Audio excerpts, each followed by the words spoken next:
in this world, but not of this world.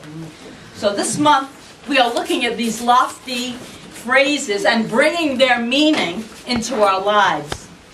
We are taking heavenly ideas, higher truths, deep and profound spiritual concepts into our earthly, worldly experiences.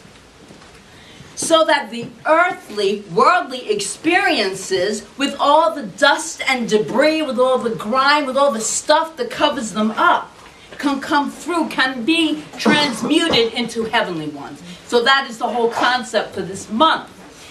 And we will do that today in the context of relationships. Because we're all in one. We're in one with ourselves.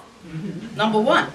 So as you probably know, especially by now, because we have our Valentine's Day gift basket, Friday is Valentine's Day. And for some, it's an absolutely wonderful time to say I love you to a significant other. Although I do hope that if you are in a relationship, you say it more than just this one time a year. For others, it might be an unpleasant reminder that we haven't entered into our sacred partnership yet. And then there are those of us who just don't like the commercialism of the day. So whichever category that you might be in, today we're going to explore and deepen into one primary relationship. And that's the relationship of yourself to yourself. So we'll just make it self to self.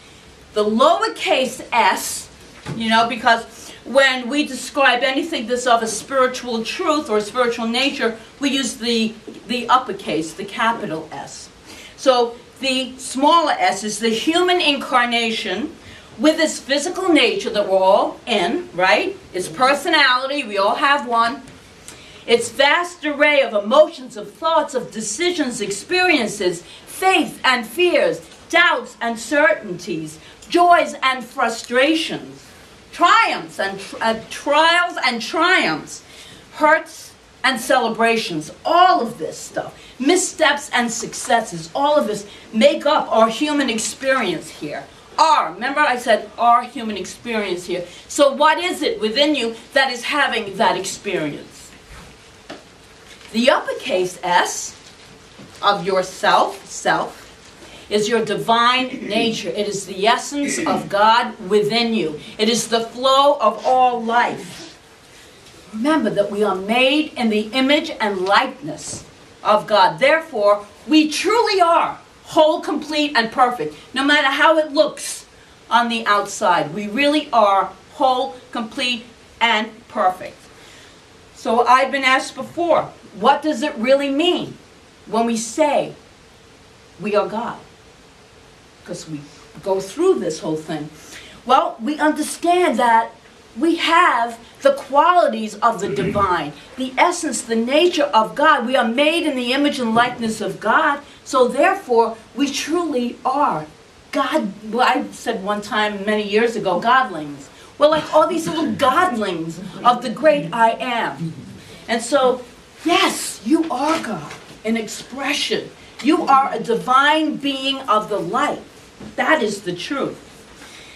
And I love this Native American axiom that I'm going to read.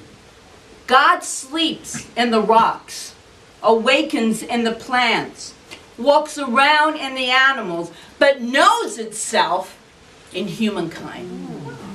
Wow. This is how God gets to express through us, because we are self-conscious. We are knowing that there is a higher power. And I love these words of Ernest Holmes, the founder of religious science, which is what we are.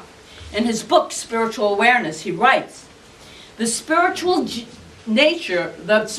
genius of Jesus enabled him to see that each is a unique, individualized expression of the one mind. The mind of God is at the center of our being. Our intellect awaits the knock of the door. The consciousness that walked over the troubled waters of human experience, the inner calm that stilled the tempest, is accessible to everyone. Or from Charles Fillmore, founder of Unity.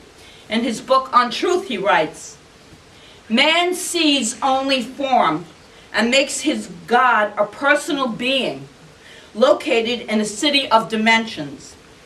This belief of separateness leads to ignorance because all intelligence is derived from the one divine mind. And when the soul thinks itself something alone, it cuts off in consciousness from the font of inspiration." And he continues, "Believing himself separate from his source, man loses sight of the divine harmony. He is like a musical note, standing alone, looking upon other notes, but having no definite place upon the great staff of nature, the great symphony of life."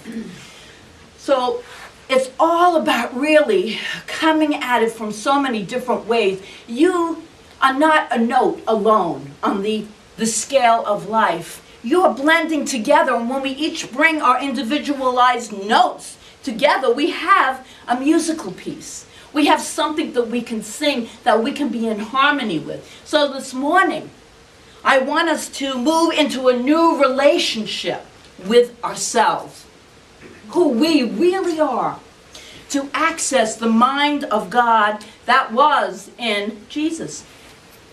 He said, "These things and more you can do." You can do. So it is just that clarity, that connection with that one source of all good. Just the knowing, the absolute, not the belief, but the knowing. That's what brings us closer to that divinity that's within us. And everywhere, everywhere. There is no separation. So paraphrasing Holmes, at the spiritual level, we are each perfect. At our individual use of life and law enables us to cover a perfect idea with an apparently imperfect cloak. So these forms that we're in are like our cloaks. And they're covering up the divinity that is within us. And that we are deepening our understanding of what that truly means. What that truly means to be in relationship with self, with a capital S. So this morning I want you to know, if you can truly love and accept yourself, like yourself, start with that first, like yourself, that you move into the belief that you are an incarnation of that which is the Most High. But even so, with these apparently imperfect cloaks that we move through, these temples, these vessels we move through this whole human experience with, it's that I am within. That's what we're talking about. That's the capital S. And said in a more poetic way, I want to listen to this reading.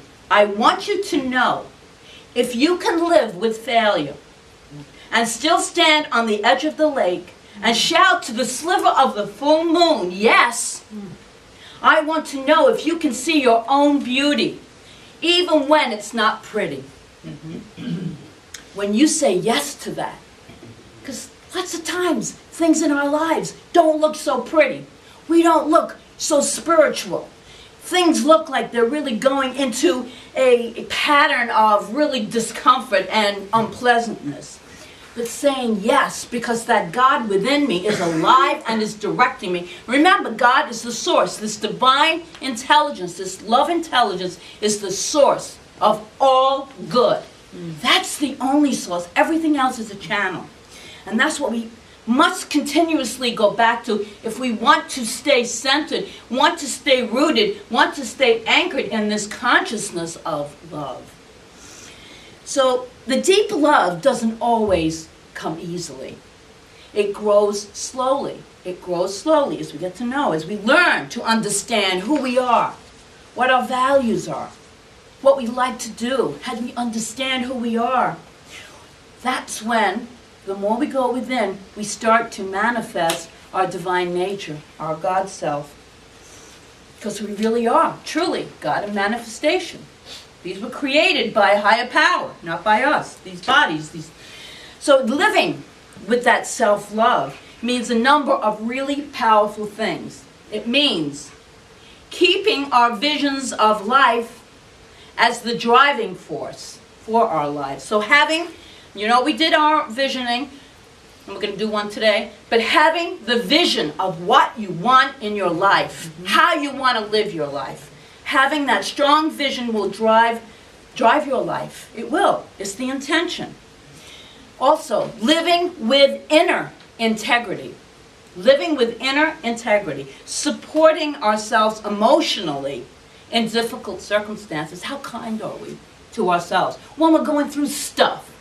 Because we all will go through stuff.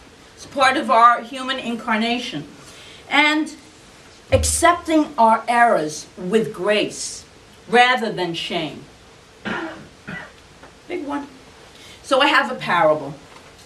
And it's again about a lighthouse keeper. I seem to have these parables about lighthouse keepers, but this one worked on a rocky stretch of a coastline and received a monthly supply of oil to keep the light shining in the lighthouse. Not being far from the shore, he had frequent guests. And one night a woman from the village begged that she needed some oil to keep her family warm. Another time a father asked for some oil to heat up his lamp. Another needed some to lubricate a wheel. And all these requests kept coming in, and they were all valid, and this lighthouse keeper kept fulfilling their requests. So toward the end of the month, he noticed that he was running really low on oil. And pretty soon it was gone, and the beacon of light, which the lighthouse is, went out. And several ships during the night were wrecked, and lives were lost. When the authorities investigated, the man was very sorry. To all his excuses and pleading, their reply was, "You were given the oil for one purpose, to keep that light burning." That was it.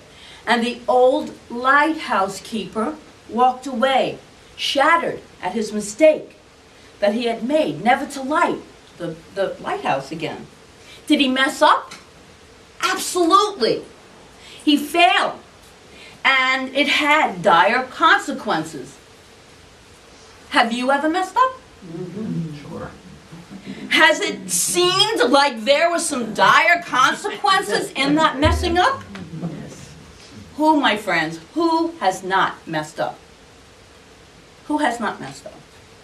We all mess up at different points in our lives. We all do. But the whole point of that story is, do we let it keep us down? Or do we rebound? Do we connect with something? That is why it is so important to have that relationship with that deep, capital S, self. Because that's what will lead us and guide us and comfort us and allow us to have that determination to carry on in spite of what looks like a failure in our lives. Can you stand at the edge of the lake and shout to the sliver of the full moon, yes? Yes. Well, can you see your own beauty, even when it doesn't look pretty? That's what God does. God always sees the beauty of who we are. God loves us just the way we are. And I'm reading from Isaiah. We're doing scriptures today. Isaiah says, "Though the mountains be shaken and the hills be removed, yet my unfailing love for you will not be shaken, nor my covenant of peace be removed, says the Lord, who has compassion for you." In Jeremiah, "I have loved you with an everlasting love. Therefore, I have continued my faithfulness to you." So here this is the place right now to open up, to expand our minds to that concept just a little bit. If God is infinite presence, eternal power, that absolutely loves you unconditionally and everlastingly, and if you are that presence in human, tangible form, because we're pretty finite, these bodies are finite, not the inner, but the bodies are, then that unconditional and everlasting love must be in you. If it is in God, because we have been created out of the nature of this infinite power, we have been created out of love. So how then could we not be love expressing? You might have forgotten. You might, we sometimes forget. Love kind of like slips away, but it's really there. But we just forget. We cover it up with the grime and the dirt and the stuff. Nona Brooks, the founder of Divine Science, in her book wrote, God so loves that he gives his all in expression. This is why we live. We live because the breath that we take is God breathing us. That's what is alive. That is our God self, just being able to breathe. That is a divine gift of life. God is expressing in and through you. We live to feel, to express that divine love, God's love.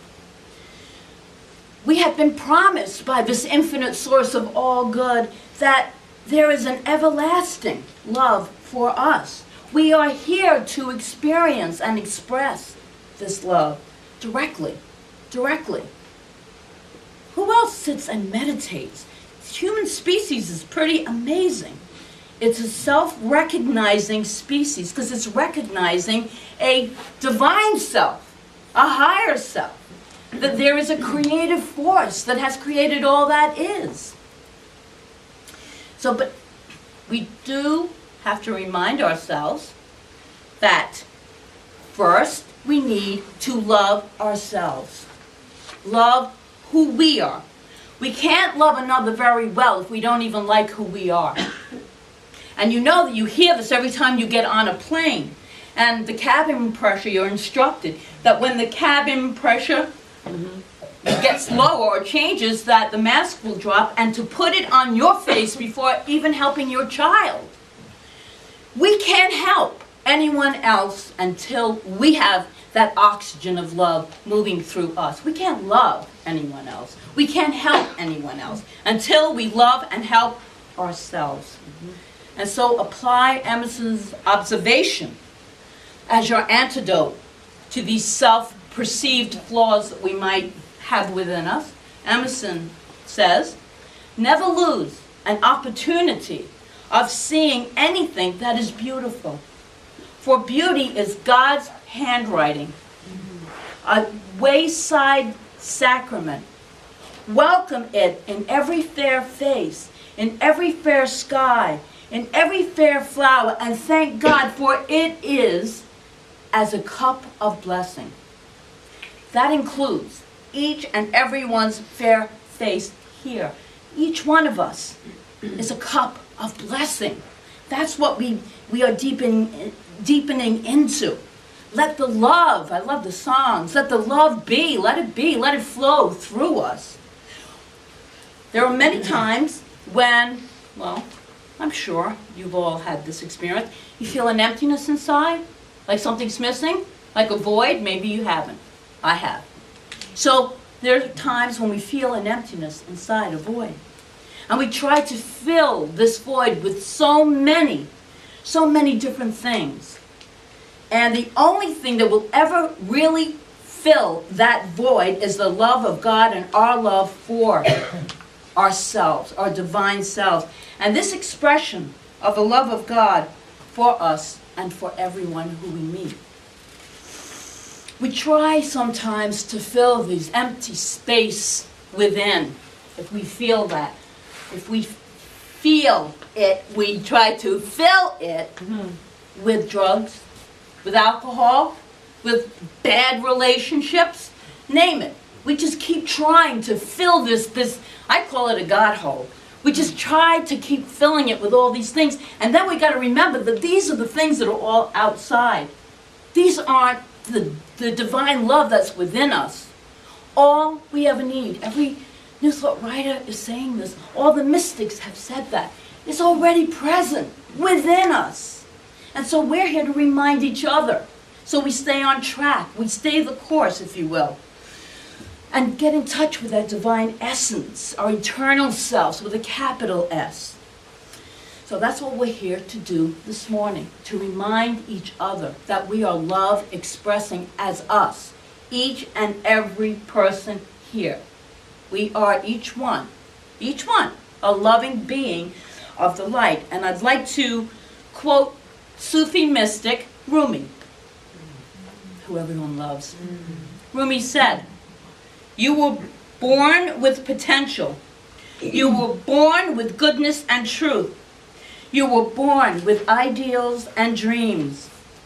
You were born with greatness. You were born with wings. You're not meant for crawling, so don't. You have wings. Learn to use them and fly." Isn't that beautiful? I might have to put that in the newsletter. Put that in next week's newsletter. So if you would like to click open the newsletter when it arrives, it'll be in there. So today, I say, let us make a commitment today. Let's join together let's make a commitment to our higher selves that go deeper and higher than any other human relationship. It's the most important relationship you are ever going to have, because you could have a house full of people and still be lonely. You don't have to live alone in a house and feel lonely. So I'd like you to just close your eyes for a moment and put your hands over your heart, beautiful heart. Yeah, take a breath. And repeat this after me. Today I vow to love myself. Today I vow to love myself. I vow to keep my vision clear. I vow to keep my vision clear. I vow to accept myself. I vow to accept myself. The good, the bad, the ugly. The good, the bad, the ugly. Because it's all God. Because it's all God. Because I know Because I know I am a beautiful expression of the divine. I am a beautiful expression of the divine. And yes, you are. You don't have to repeat that. Yes, you are. So I'm inviting you to open your wings and fly. Express yourself. Be who you are. And really love yourself. So it is. So it is.